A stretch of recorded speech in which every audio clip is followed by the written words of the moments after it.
જ્યારે પણ એ લોકો એકબીજાને મળે છે ત્યારે રામ રામ કહે છે.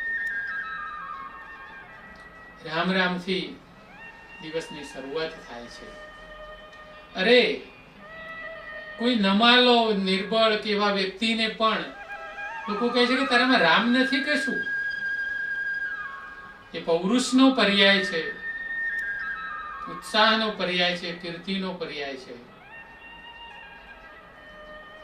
અરે જ્યારે કોઈનામાંથી જીવ ચાલ્યો જાય ને ત્યારે પણ કહીએ છીએ કે હવે એમાંથી રામ ચાલ્યો ગયો.